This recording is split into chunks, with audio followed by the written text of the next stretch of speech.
सल्लि अला मुहम्मदिन व आलि मुहम्मद।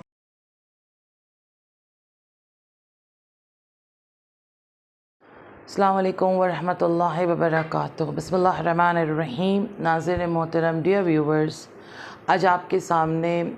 उन ख़ातून का ज़िक्र करना है जिनके आज एक रिवायत के अतबार से आज उनकी रोज़े शहादत है, जिसका नाम जनाब ज़ैनब सलामुल्लाह अलैहा है।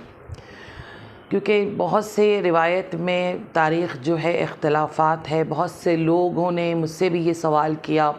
कि आज किस मुनासिबत से आज की शहादत को पाया जा, मसलन आज की तारीख़ में यानी 16 ज़िलहज को रोज़े शहादत, तो बहुत सी जगह कहा जा रहा है कि आज रोज़े शहादत नहीं है। बहरहाल शहादत हो या विलादत हो, हमारे बहुत से आइमा अतहार के इख्तलाफात हैं। कहीं पर कुछ तारीख़ बताई जाती है, कहीं पर कुछ तारीख़ बताई। जनाब ज़ैनब सलामुल्लाह अलैहा के लिए तारीख़ में जो है उनकी विलादत की जो तारीख़ है, 2 तारीख़ बताई जाती है, या 5 जमादुल अव्वल या फिर 1 शाबान। इसी तरह शहादत के लिए भी इख्तलाफात है। बाज़ रिवायत में है, बाज़ किताबों के ज़रिए बताई जाती है या बीबी की शहादत 15 रजब को है, या फिर उनकी शहादत 24 सफ़र को है, या फिर उनकी शहादत जो है 16 ज़िलहज को है। तो बहरहाल अज़ीज़ों, ये अयाम जो है मनाना नहीं मनाना, किसी पर ज़ोर नहीं है, किसी पर प्रेशर नहीं है, आप की मर्ज़ी, आप मनाएं। क्योंकि मनाना कोई हलाल और हराम की दलील नहीं बायस होता है, ये सिर्फ़ मोहब्बत का एक तकाज़ा है। क्योंकि हमारे आइमा अतहार की अगर रोज़े विलादत या शहादत की तारीख़ होती है तो अल्हम्दुलिल्लाह सवाब में इजाफ़ा इस तरीक़े से होता है कि उनका ज़िक्र हो जाता है, और उन लोगों का ज़िक्र करना ही को इबादत कहते हैं, जिससे हमारी इंटरनल पार्ट जो है उसमें पाकीज़गी का सबब बनता है। इससे बड़ी बात और क्या हो सकती है कि हम अहले बैत अलैहिमुस्सलाम का नाम ले रहे। और आज जिस हस्ती का ये ज़िक्र है, जनाब ज़ैनब सलामुल्लाह अलैहा, जो पंजतन पाक की गोद में पली हैं, उनकी गोद में पली हैं। अगर किसी को मौला अली की शुजाअत देखनी तो वो जनाब ज़ैनब को देखे, किसी को जनाब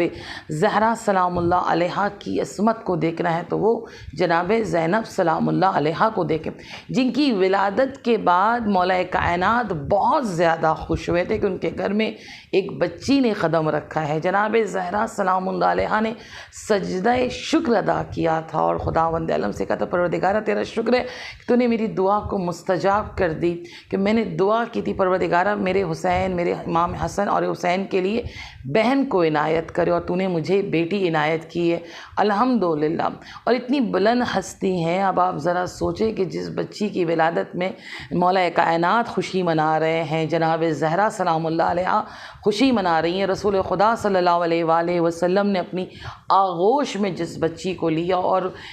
मसलन दोनों माँ बाप जो हैं दोनों इसरार कर रहे हैं कि बाबा नाम रख दें, मगर जनाब रसूल खुदा जो खामोश हैं कि बच्ची का नाम मैं नहीं बल्कि खुदावंद आलम रखेगा। और नाम भी जो खुदावंद आलम जो रखी है, वो नाम भी एक हमें दर्ज दे रहा है और हमें बता रहा है, क्योंकि नाम का बहुत ज़्यादा असर होता है, गोद के पालने का बहुत ज़्यादा असर होता है, जो जनाब ज़ैनब सलामुल्लाह अलैहा के ज़रिए से हमें इस बात को हम पहचान सकें। नाम रखा गया ज़ैनब। ज़ैनब के माने हम सब जानते हैं, बहुत मशहूर है कि बाप की ज़ीनत, जो पूरी कायनात की ज़ीनत बने, जिसको अल्लाह अपना राज कहे, यानी सिर अल्लाह कहा जाता है मौला कायनात को, जो यदुल्लाह है, जो खाने काबा में ना कभी कोई पैदा हुआ है और ना क़यामत तक कोई पैदा होगा सिवाय मेरे मौला कायनात अली इब्न अबी तालिब अलैहिस्सलाम के, जिसकी इतनी बड़ी फ़जीलत हो, जिसके लिए जिब्राईल क़सीदा पढ़ें, जिसके शागिर्द हज़रत जिब्राईल सैयदुल मलाइका बने, जो 3 दिन का बच्चा होकर पूरी कुरान की तिलावत करे। आप ज़रा सोचें वो कितनी बड़ी ज़ीनत है, वो कितनी बड़ी फ़जीलत रखता है इस दुनिया में, मगर वो पूरी कायनात का अफजल तरीन फ़जीलत रखने वाला को अल्लाह ने उसकी बेटी को जो भेजा इस दुनिया में, ये कहते हुए ए अली आप पूरी दुनिया की ज़ीनत है, कोई शक नहीं है कि आपकी मंजिलत बहुत ज़्यादा है, बहुत बुलंद है, आप आला हैं, इसीलिए आपका नाम अली रखा गया है, मगर आपकी ज़ीनत जो है आपकी बच्ची है। ये बहुत बड़ी ये बहुत बड़ा एक सीक्रेट है जो अल्लाह ने जनाब ज़ैनब सलामुल्लाह अलैहा के ज़रिए से सामने दुनिया में लेकर आए, क्योंकि ये जो करबला की जो जंग हुई है ये एक टीम वर्क था। बहुत पहले से तैयारी की जा रही थी, 11 ज़िलहज से इसकी तैयारी शुरू हो चुकी थी। जैसे ही गदीर का ऐलान हुआ और 2 दिन के बाद हम गदीर मनाने वाले हैं जो कायनात की सबसे बड़ी ईद है, और इंशाअल्लाह तमाम मोमिनीन इंशाअल्लाह खुशियाँ मनाएं और परवरदिगार हर एक को खुशियाँ मनाना नसीब करे। मगर ये जो लड़ाई हुई है करबला में ना, गदीर की लड़ाई जो हुई है इसका नतीजा करबला में नज़र, गदीर में जो ऐलान हुआ उसका नतीजा करबला में, क्योंकि वो भी अल्लाह को मानते हैं वहदहू ला शरीक, हम भी मानते हैं, वो भी रसूल अल्लाह को अल्लाह के रसूल मानते हैं, हम भी मानते हैं। तो जंग जब इस बिना पर हुई, इसका उस जंग के बिना बुनियाद जो है अलीउन वलीउल्लाह है, जिसके बिना पर ये जंग की गई। और आप देखें 47 ईयर्स तक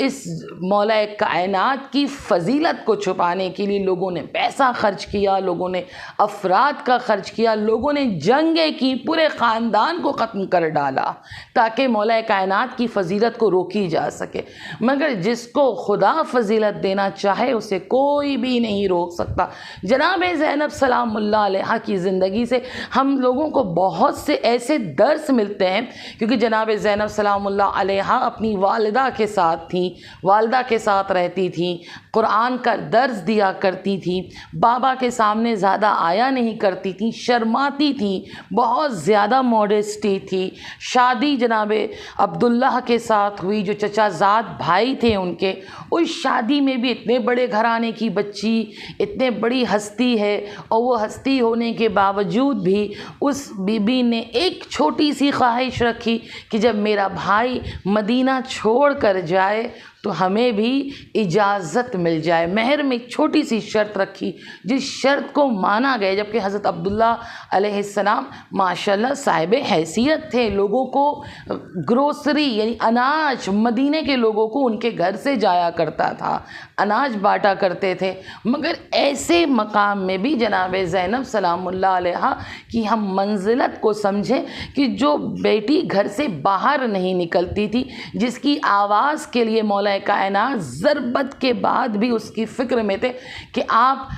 मौला कायनात इमाम हसन से कह रहे थे कि इन लोगों को रोक दो ताकि मेरी बच्ची की आवाज़ कोई सुन ना सके। यही वो मौला कायनात है जो जनाब ज़ैनब सलामुल्लाह अलैहा को वसीयत करते हुए कहते हैं, बेटी यही वो कूफ़ा होगा जहाँ पर आप जब आएंगी तो आपके सर पर चादर नहीं होगा। यही वो जनाब ज़ैनब है जो 40 हिजरी 21 रमज़ान के बाद उन ख़वातीन को दर्स देते देते अपने सर से चादर हटा दी, ये कहते हुए कि मेरे बाबा ने वसीयत की है कि कोई मुझे जब इस कूफ़े के सरज़मीन में मैं दोबारा जब आऊँगी तो लोग मुझे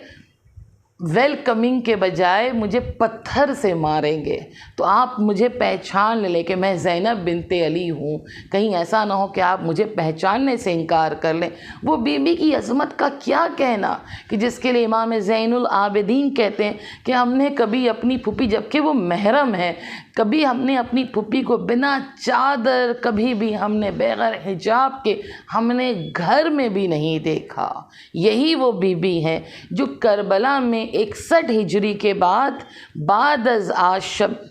शाम गरीबा से जनाब ज़ैनब का एक दूसरा रुख नज़र आया कि इमाम हुसैन अलैहिस्सलाम जब आखिरी दफ़ा जब रुखसत होकर अपनी बहन से मैदान करबला की तरफ जाने वाले थे तो उन्होंने एक ख्वाहिश की थी अपनी बहन से, ये कहते हुए कि ए ख़ाहर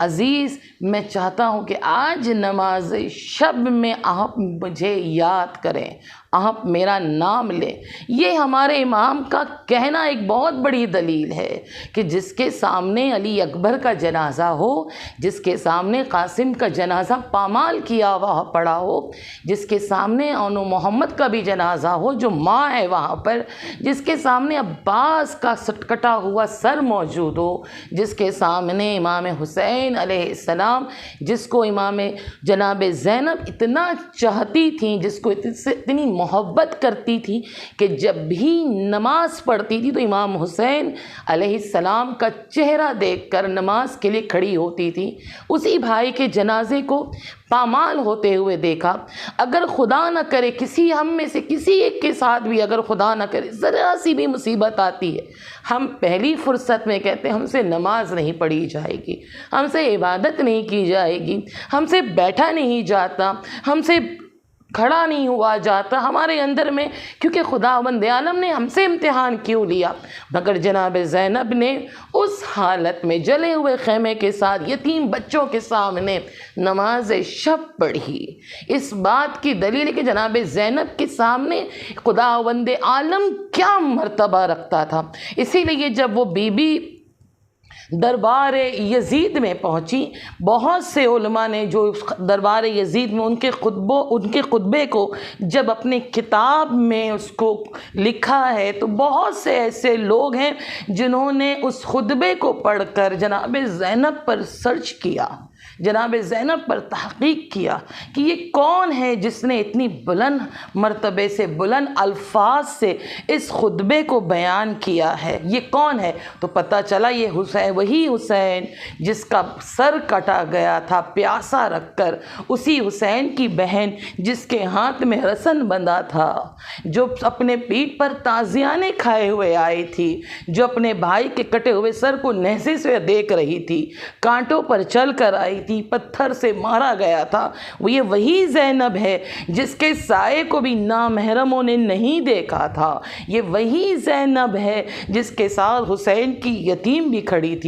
जिसके साथ एक भतीजा भी उसके बीमार जो जंजीरों में जकड़ कर उसको खड़ा किया गया था। और उस हालत में उस ज़ैनब को 700 लोगों के सामने में खुतबा देना पड़ा। हम और आप होते तो अजीज़ों फ़ौरन इस बात को कह देते कि कहाँ मेरा भाई है, कहाँ उसका सर है और कहाँ हमसे खुतबा दिया जाए। मगर जनाब ज़ैनब सलामुल्लाह अलैहा उस हाल में भी अल्लाह का शुक्र अदा कर रही हैं, ये कहते हुए अल्हम्दुलिल्लाह रब्बिल आलमीन व सल्लल्लाहु रसूल व आलिहि अजमईन, यानी तारीफ़ उस ज़ात, यानी इस तारीफ़ को सुनकर, यानी अल्लाह ये वो घराना है जिसने हर लम्हा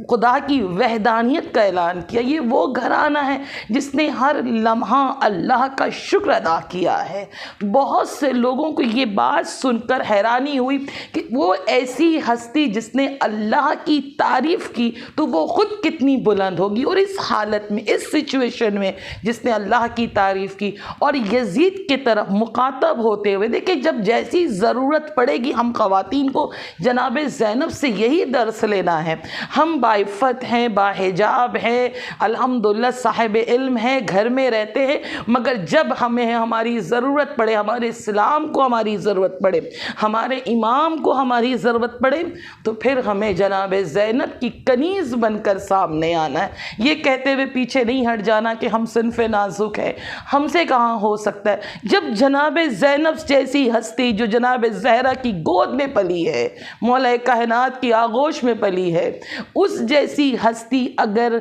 दुनिया वालों के सामने आकर आज भी लोग जनाब ज़ैनब के इस खुतबे को सुनकर अपने आप को तब्दील कर रहे हैं, अपने आप को कन्वर्ट कर रहे हैं इस्लाम की तरफ, ये बहुत बड़ी बात है। 47 years is not a small amount, it's not a small time। 47 years जहाँ पर मौला कायनात के लिए मिंबरों पर उल्टी सीधी बातें की जाती थी, वहाँ जनाब ज़ैनब ने अपने परचम को लगाया, वहाँ जनाब ज़ैनब सलामुल्लाह अलैहा ने इस्लाम के परचम को बुलंद किया और हमेशा रहेगा वहाँ बुलंद। बहुत से लोगों ने कोशिश की उस इस्लाम के परचम को हटाने की, पर इंशाअल्लाह न कभी वो कामयाब हुए हैं और ना वो कभी कामयाब होंगे। यही वो बीबी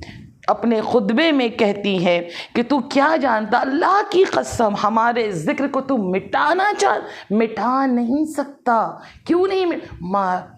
मारा ही तो इल्ला जमीला, मैं तो बहुत खूबसूरत देख रही हूँ अपने उस अंदाज में कह रही, उस वक्त कह रही हैं। इससे दर्स मिलता है अजीज़ों, जितनी भी परेशानी आ जाए, जितनी भी तकलीफ़ आ जाए, हम कभी अल्लाह और अहले बैत के दामन को ना छोड़ें, बल्कि और मुस्तहकम पकड़ लें और अपने आप को अल्लाह के सुपुर्द करें, अहले बैत के सुपुर्द करें, ताकि परवरदिगारा उनके ज़रिए से हमारे अंदर में हमारे जज्बात को परवरदिगारा हमेशा कायम रखे, इस मोहब्बत को, इस खुलूस को हमेशा कायम रखे। आगा बहजत कहते हैं, अगर कोई चाहता है कि दुआ उसकी जल से बहुत परेशान हो, इमाम ज़माना ने ख्वाब में बताया कि अगर कोई चाहता है कि उसकी परेशानी बहुत ज़्यादा है और उसकी तकलीफ़ ख़त्म नहीं हो रही है, तो उसे चाहिए कि परवरदिगार के सामने खुलूस के साथ जनाब ज़ैनब सलामुल्लाह अलैहा का वास्ता देकर दुआ मांगे। खुदावंद आलम उस दुआ को कभी भी रद्द नहीं करता। इंशाअल्लाह परवरदिगार आप सबके दुआओं को मुस्तजाब करें। ये बीबी की जो रोज़े हैं, इंशाअल्लाह हम सबको उस रोज़े में जाना नसीब हो और इंशाअल्लाह हम सबको वहाँ खिदमत करना नसीब हो, क्योंकि वो बीबी का रोज़ा बहुत मुजर्रब है और इंशाअल्लाह जल्द से जल्द हम तमाम मोमिनीन वहाँ पर जाकर खिदमत गुजार बन सकें। दुआओं में इंशाअल्लाह याद रखिएगा और इंशाअल्लाह नमाज बर वक्त पढ़े, अहले बैत अलैहिमुस्सलाम से मोहब्बत हर वक्त करे और उनके दुश्मनों पर हमेशा लानत करें। वस्सलामु अलैकुम व रहमतुल्लाहि व बरकातुहू।